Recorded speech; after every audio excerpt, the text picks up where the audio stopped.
I appreciate that. That was very kind. It was close at 11:10. It was 21:17.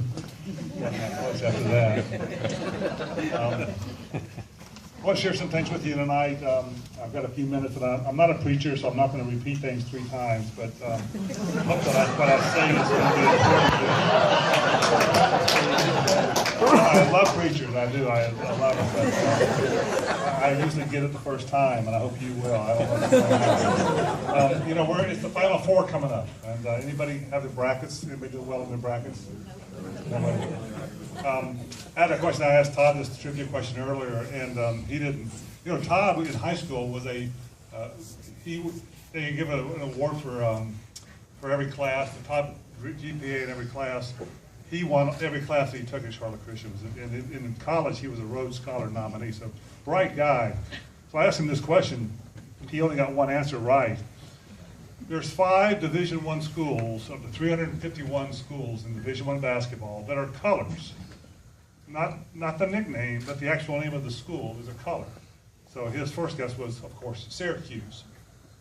Orangemen. That's their nickname. It's not. It'd have to be Syracuse. What are the 5? Anybody know? Can anybody name the 5 schools? Brown University is one.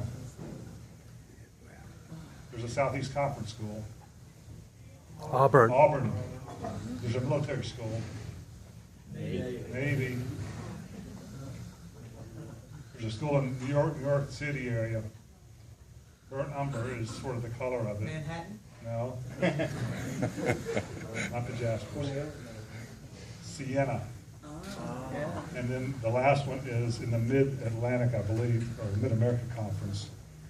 And it's the sport. The first part is the sport. Bowling Green. So that's 5. You can always contest other people on that. It's a good trivia question. I'm up here, and I've done a lot of FCA banquets. I've been doing this for 20-some years, and at most of the banquets, I hear high school kids share, and I've never heard that that done that well. That was unbelievable. The kids you've got at your school.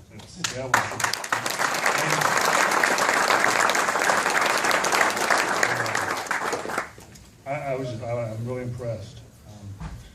I went to North Carolina, played for some great coaches. Dean Smith was my coach at North Carolina. Bill Guthridge was my freshman coach. In fact, Coach Guthridge really had a big impact in my life in many ways. When I was a sophomore in high school, he started recruiting me, and I went to South Mecklenburg High School, and it was a very big school. In fact, it was the largest school in the state at the time, and I was just an average student. I wasn't interested in academics. I didn't want to study. And I actually, I wasn't in the top half or the bottom half of my class. I was in the middle. I was a very one person. I was in the middle of the class. And he said to me in a letter, he said, Bobby, you may or may not be good enough to play in North Carolina. He said, I think you probably will be good enough. He said, but your academics probably aren't good enough to come to our school. And it really kind of just sort of shook me up and woke me up a little bit. And I appreciate that he challenged me to do have a little bit more focus on my academics. And then when I got to North Carolina, I like to share this story. This is a true story. We would always have a study hall as freshmen. And as freshmen, he would come up every evening at the same time, exactly the same time, and check to make sure we were studying. And most of the time we weren't studying. We were goofing off. And when we knew he came up onto the floor, we got our books out and sat up on our chairs and sort of acting like we were studying. And he would always do the same thing. He would always go to the very far end of the hallway and work his way back to the elevators. And I was on the next to the last room from the inn, and I attached to the inn to a bathroom, so we were suite mates with that room. So when the word got that he was out, I got up, got my math book out, put it down, started looking at it. He comes into my room. He said, Bobby, how's it going? I said, it's going great. He said, you studying hard? I said, yes, sir. So as I said that, I looked at my book and it was upside down. he didn't really notice it. And he said, well, Bobby, you have a good evening. So he walked out, and if anybody knows Coach Guthrie, he's a quiet person. He was a mathematics major at Kansas State University, but just a really sharp guy. But he left, and I was so excited that I pulled the wool over his eyes that I rushed to the bathroom and was talking to my suite mates, 2 other freshmen, and said, "You can't believe Coach Guthrie he thought I was studying on it. My book was upside down," and I was just so thrilled about it. And as I looked at them, they were looking past me, and their eyes were huge. There in the doorway was Coach Guthrie. And I just turned around, and he said to me this. He said, "Bobby," he said, can I talk to you in the other room for a second?" And I said, "Yes, sir." And so we walked to the bathroom, and it felt like the Bataan Death March. I just felt like it took me forever to get to that other room, and I got there, and he closed the door, and he said this. He said, "Bobby," he said, "we're gonna be together for the next 4 years." And he said, "Let's not get off to a bad start. Why don't we just pretend like this didn't happen and move on from here?" And I thought about that. I said, "Coach, yeah, sure." I thought I was gonna be running miles or running stadium steps or whatever, but really, that was the first experience I ever had with grace. Grace, just unmerited favor. He gave me unmerited favor. He knew that I was a young kid trying to brag and trying to build myself up to somebody else, and that I had gotten caught doing it. And, that's the kind of guy that I really wanted to play for, and I really appreciate him. In fact, he was the guy my senior year at Duke. I think it was my senior year. The score was tied with 3 seconds left, and they had a timeout. Duke had the ball at half court. And they decided, they were going to take the last shot. Coach Guthrie, before I go out onto the court, he said, "Bobby, if they put some air into the ball," he says, "go for it." And they threw a kind of a soft pass. I was able to steal it and shoot a layup, and then just run into the locker room and just leave that area. So it was Coach Guthrie, so I appreciated that. But I do want to share with you about the impact of FCA on my life. It's had a tremendous impact on my life. I went to a huddle when I was in high school, and I wasn't even a believer. I was not a Christian. I went to church all my life, had a head knowledge of Jesus, didn't have a heart acceptance of what he could do and would do with my life if I would ever yield to him. But I went to high school huddle because some of my teammates did. When I got to North Carolina, I went to the huddle there. A couple of my teammates were going to that, and they talked me into going to the FCA National Conference out in Russellville, Arkansas. And when you're young, you're kind of dumb. There was a huddle. There was a conference in Black Mountain, North Carolina. But we drove 17 hours to go to Arkansas. I don't know why we did that, but we went out there, and there's a guy named Max Strapp. He was a speaker that week, and a couple of strange things happened. One, they had a free throw shooting contest. And in college, I was a 50% free throw shooter, barely 50%. And in this competition, I made 10 out of 10. And so I'm thinking, that's some kind of miracle. And then this guy starts speaking to the crowd every night, and there's 300 of us, 300 young men there. And it's almost like he's looking right at me. And it really opened my heart to the Lord. And a year and a half later, through the witnessing of my girlfriend, who's now my wife of almost 40 years, I accepted Jesus as my Lord and Savior. And after that point, I graduated from college. I got drafted by the Denver Nuggets, and I went out to Denver. And the first guy that I met out there, outside of basketball, was a guy named Al. Al was the FCA area director. And Al really sort of became our second father, and his wife, our second mom. Her name was Linda. And they would have us over for Thanksgiving. They would encourage us. They were always there for us. They didn't impose, but they were always there supporting us. I remember I started off the season pretty well, so when I'd come out after the games, there would be fans out there asking for my autograph and stuff. And midway through the season, I was in kind of a slump, and I noticed not many people were coming over to where I was. But there was Al and Linda always there waiting for us and said, "Hey, let's just go get something to eat." And we did. And I really appreciated the relationship that he developed with my family. And then I got traded 4 years later to Philadelphia. And when I went to the Sixers, who was the first guy that I met? A guy named Dave, and guess who he was? FCA area representative of Philadelphia. And Dave, he was awesome. There were no other believers on the team. I asked him, I said, we'd love to get in the Bible study. And he said, well, I'll tell you what, FCA has a Bible study that we do with the Philadelphia Eagles. And at this time, their entire defensive backfield were all believers. And so he invited us to that. So we participated in that with the Eagles and a couple of the baseball players, and really grew through that. During this time also, my wife and I made a commitment to go to Black Mountain to the conference there. I think we made it, 12 or 13 years in a row. We went to the FCA there. And I think about, when we hear the term legacy, leaving something behind for other people and influencing other people. And that's what FCA is about. I would go there, and I remember one of my, I think it was 1983 when I won the NBA Sixth Man of the Year award. It was presented the week that I was going to be in Black Mountain. And I just said, look, I'm not going to get this award in New York when I can go to FCA. So Julius Erving went to New York for me, picked it up, then lost it. So they made me another one, but that was my commitment, was to go to FCA and be there. And I spent, again, as I shared, I spent all those years at FCA camp, and I'd play ball with all the kids. Anybody wanted to play. We had 5 guys, several guys were pros. We rarely lost, but they all had a good time. And I remember about 15 years later, maybe 18 years later, I was at a banquet, much like this in Charlotte, at a church, and it wasn't FCA related, but the speaker was a guy that was a very famous person. I wanted to hear what he said. And he was talking to the crowd, and I'd never met him. And as he looked up to the crowd, he recognized me, and he says, "Excuse me, are you Bobby Jones?" And this is during his speech. And I said, "Yeah, it is." I was thinking, do I owe this guy money, or what? I don't know the connection. And so he said, "Well, could I see you afterwards?" And I said, "Yes, sir." So I waited around, and when he was through with his talk, he came up to me and gave me a big hug.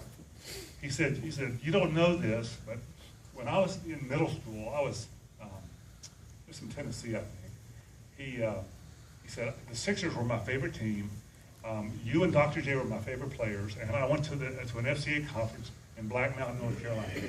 And he said, "I was on the fence at that time." He said, I was a good kid, but I had a lot of bad influences in my life, and I could have gone either way." He said, "But your being there and sharing and your love for Jesus really kind of led me to pursue the Lord." And that guy's name was Reggie White. Reggie White was a great NFL player. And his legacy goes on, through his Hall of Fame career and what he's done. But it's the things that FCA has taught us and taught me as a person in my life that really has helped me through basketball, through life, and everything else to try to honor the Lord through what I do. One of those examples would be this. When I was playing, I tried to honor the refs. We always love to critique the refs. They all stink, don't they? but you can't. They're people too, and so my purpose in that was to again to honor God. So my goal in the NBA was not to get a technical foul, and I never did. I never got a technical foul in the NBA. And when I would foul a guy, I'd hit him, and if I had a question about it, I'd lean over during the free throw, and I'd lean over to the guy and say, "Hey Jake, where'd I get him?" And he said, "Well, you got him on the elbow, or you got him on the wrist." And I said, "Okay, thanks." And I wouldn't make a big deal of it, wouldn't embarrass him. And I noticed after about 7, 8, 9, 10 years of doing that, not making a big deal, very rarely asking, but after about the 10th year, I'd lean over and say, "Hey Jake, where'd I get him?" And he would say, "Well, I thought you got him on the elbow, or I thought you got him on the wrist." And this all came to a conclusion at the end of my last year in the pros, in 1986. We were playing in San Antonio, and as we were playing, the ball's going out of bounds, and I blocked the view of the official who had to make the call of whether I touched it or not. He couldn't tell whether it tipped off my fingertips. And as he went to retrieve the ball, he ran beside me, and he said out of the side of his mouth, "Bobby, did you touch it?" And I immediately thought thinking, wow, I get to play and ref now. And it was really amazing. And I had not touched it, so I said, "No, I didn't." So he said, "Okay, red ball." So we got the ball. Wow, this is great. But this is how the Lord works. This is just perfectly how the Lord works. Exactly 2 weeks later, we're playing in Philadelphia against the Nets. And it's the same ref. The same situation happens. In my entire career, it's only 2 times that the ball I was ever close to where I blocked the view of the ref. Ball is right in front of our bench. Ball goes out of bounds. I block his view again, and again he comes up and asks me if I touched it. This time, the guy who had caught the ball out of bounds was our coach, Billy Cunningham, and it had touched my fingers. And he said, "Did you touch it?" And I said, "Yeah, I did." And Billy has, he had a short temper. And he had these shoes with these metal things on his heels, and he just stomped his feet and said, Bobby, that's his job. Let him make the call. And I didn't say anything to him. I just got away from him. But I thought about what he said, and I thought, my integrity with what I've built with this guy, evidently I've got something with this guy. It's not worth one possession. It's not worth it. And that's what FCA taught me. I think about those kind of things. I think about a time in New York City. I was playing against the Knicks, and the FCA guys in Philly had encouraged me to start reading through the Bible, which I had done. I read through the Bible in a year. And so we were playing against the Knicks, and there was a guy on their team who was a real strong guy, big guy, and kind of a dirty player. And as we would go to the free throw line, he'd stand over there and he'd try to pinch my arm or give me a shot with his elbow or something. For this particular evening, for some reason, I had a short fuse myself, and I just really was frustrated with this guy, and I just wanted to just hit him. I just wanted to deck him. I'm a believer. I love the Lord, but sometimes you really don't know what to do. And really, I started thinking about it, and I thought, this game's on cable back to Philly. They all know my faith, and it would really be a bad testimony to my faith. So I said, I won't do that. I'll just wait till we go into the tunnel at halftime. And I thought, I'm trying to get these guys to come to chapel and get involved in the Bible study, and I said, I won't do that. So I was really frustrated. So I went to the locker room, and the coach was talking to us, and I put a towel over my head, and I didn't hear a word he said, but all I did was I prayed. And I said this to the Lord. I said, Lord, you say in your word, you'll never give us more than we can handle. And immediately, this came to my head. No weapon formed against you shall prosper. It came to my head. And I said to myself immediately, I know that scripture. I don't know where it was. I didn't know the reference. But I knew immediately that the Lord was going to answer my prayer. And so we go out for the second half. And the guy that I was guarding, their coach had switched him onto another guy named Steve Mix. Steve Mix was the guy that played on our team. He was about 6'8", probably 30 pounds heavier than I was, and probably a fuse this long, really a short fuse. The first 2 minutes of the second half, they get into a big fight. They both get thrown out of the game, and I end up having a great game. And on the bus back to Philly, I just could not wait to get home. We didn't have cell phones back then, but as soon as I got to Philly, which was about 1 o'clock in the morning, I woke my pastor up and said, where does it say no weapon formed? And he told me where it was. But, I think about those times, and I think about what the Lord has done in my life, and in the pros, you can't. I didn't go to church much. In Philly, for the 8 years that I was there, I rarely went to church on Sundays. My pastor would allow me to come to church on Tuesday afternoons. That was my church time. And I had another friend who would come with me, and we would worship, and he would share with us, and we would study God's Word. And as we did those things, I really feel like I grew there, but my real growth also took place, again, as I said, through FCA. And I want to share some scriptures with you before I close, and I think these apply to FCA and to all of us in our lives. One is Galatians 5, 7, and 8. It says this: you are running a good race. Who cut in on you and kept you from obeying the truth? That kind of persuasion does not come from the one who calls you. A little yeast works through the whole batch of dough. And really what that says is, in the business of our life, we should have a goal. Like this is so true in driving. We drive from A to B. Sometimes somebody cuts us off or does something to us, and now we want to honk at them, or we want to cut around them and slow them. We want to retaliate or something. But our goal really should be just to get to point B. But in life, it's sort of the same thing. The Lord lets those kind of things happen in our lives. Excuse me, not the Lord, but our adversary. Those things in our lives that sort of distract us. And I think about FCA, and I think about the ministry that's impacting on these kids and who these kids will impact. And I think about how do we support that? Well, obviously this fundraiser tonight is for that. I think of these kids, and I think of this verse in Daniel 3:16. It says this: you remember the story of Shadrach, Meshach, and Abednego? They would not bow down to the golden idol. The king liked them, so he said, listen, I'm going to give you one more shot at it. You bow down, I'm not going to throw you in the fiery furnace. And here's what their reply was. It said, Shadrach, Meshach, and Abednego replied to the king, O Nebuchadnezzar, we do not need to defend ourselves before you in this matter. If we are thrown into the blazing furnace, the God we serve is able to save us from it, and he will rescue us from your hand, O king. But even if he does not, we want you to know, O king, we will not serve your gods or worship the image of gold you have set up. 80% of the kids coming out of high school have never heard of the Lord. But we have some people who will be able to stand up for that. I like to make a pitch. Scott, he talked about his goal is $25,000. We have not because we asked not. He's asked, and it's our responsibility to respond. I want to close with Esther 4:11. And what Esther 4:11 says and 12 is it's the story of Esther. You remember Queen Esther, who was beautiful. She was the queen. She was the queen. Her cousin was Mordecai, who was taking care of her. The evil Haman had set up a trap to kill all the Jews, and so Mordecai told Esther, "Hey, listen, you need to bail us out. You need to help us out here and go before the king." Esther's response was this. She said, "All the king's officials and the people of the royal provinces know that for any man or woman who appears or approaches the king in the inner court without being summoned, the king has but one law, that he be put to death. The only exception to this is for the king to extend the gold scepter to him and spare his life. But 30 days have passed since I was called to go to the king." What was she really saying?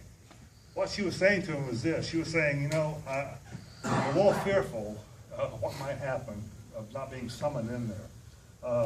It's almost equivalent to us, we have excuses. What's our excuse for not helping FCA? I'm a little busy. Wait till my company gets a little bit better. Stock market's not, I just got to get a little bit more there. My RA, pride, working with middle school kids. There's a lot of things that we could say in our lives that interfere with what God would have us to do in our society, in our community. And Mordecai asked her very straight up, and he said this. He said, when Esther's words were reported to Mordecai, he sent back this answer: "Do not think that because you are in the king's house, you alone of all the Jews will escape. For if you remain silent at this time, relief and deliverance for the Jews will arise from another place. But you and your father's family will perish. And who knows but that you have come to royal position for such a time as this." We are the wealthiest nation on earth by far. And the Lord has blessed all of us in many, many ways. I really think that our mandate in our lives, in our community, is to not only protect our kids, but to enable and empower our kids to be the people that God would have them to be.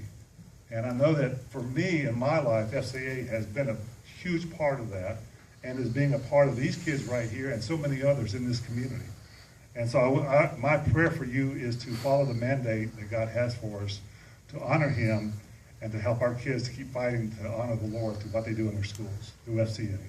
Thank you. God bless all of you.